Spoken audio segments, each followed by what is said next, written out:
Start. Sir, if I intervene at this stage of the debate, it is not for the purpose of saying much on the factors which led to devaluation, because that is a matter which has already been dealt with by the finance minister, but I would like to confine my remarks mainly to one aspect of the problem which has been emphasized by more speakers than one, and that is with regard to the effects of devaluation on production in India stock. It was some comfort to find that in some matters at least we had support from strange quarters. I mean my honorable friends, the previous speakers, who very ably justified the large imports of capital goods which have come to this country in the course of the last year's stanza.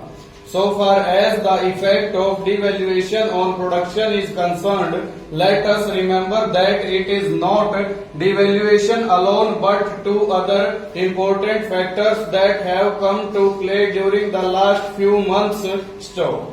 One is our decision to restrict imports, which was announced almost a few days before the announcement of devaluation, which had a resultant effect on the prices of commodities in India, especially on those commodities which were being imported in large bulks during the last 1 year. Secondly, the rise in the cost of production is essential commodities in this country, for which reason unfortunately we have not been able to check the rise in the cost of living stock. Over and above these, devaluation has come stanza. Now sir, the question which has been asked by many speakers is what steps government proposes to take for the purpose of controlling rise in prices in India and for the purpose of increasing production. For after all, let us not forget that if we want to import less and export more, we will have to produce more in India stock. If we want to import less and at the same time serve the essential economic needs of the people, we will have to produce more in India stock. I am not going to take your time in disclosing the large number of schemes which government has prepared in the course of the last 2 years, some of which are ready to be implemented stock. Now, it will be a very serious matter not only for the government but for the House and the country as well if several schemes have to be postponed. Stanza.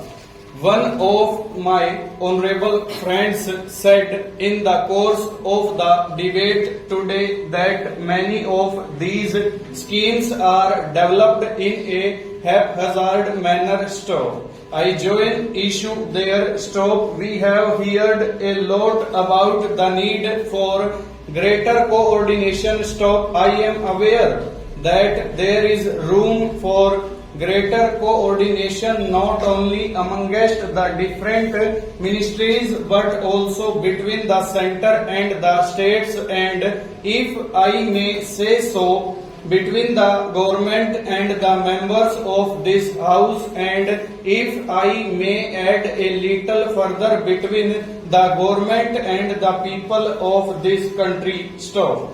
In fact, I feel more and more today that there is considerable cleavage between the government and the people because of lack of information on the part of the people of the steps which government has taken in the course of the last 2 years in spite of tremendous odds and difficulties. Stop here, if I may say in all humility, is a responsibility which members of this house, particularly those belonging to the great Congress organization, have to take upon themselves. Stop. You have to go to the people and have got to inspire them to the needs of the situation and to explain to them what government has done so that you may get the largest possible response from the people. Stop.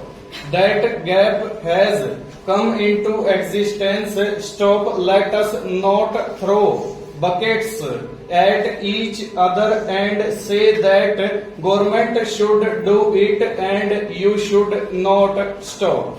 But the fact remains that the gap is there and the question is how that gap can be filled up and people's enthusiasm can be fully roused. Stanza. So far as government's schemes are concerned, I might very briefly allude to one or two schemes so that the House will be able to realize how their non-implementation may adversely affect the economic conditions of the country. Stop. The House is aware that we have entered into a contract with a well-known Swiss firm for the manufacture of machine tools. Stop. It is a big scheme which will cost India nearly rupees 150 to 280 crores. Stop. We are importing today about rupees 80 crores worth machine tools. Stop. The Prime Minister pointed out yesterday and quite rightly that this is one of the basic industries which must develop in this country if we are going to progress industrially. Stop. How far that scheme will be affected now is more than what I can say because we have to settle the question of priorities and decide which are the schemes with which we will go ahead. Stop. The same principle applies with regard to the product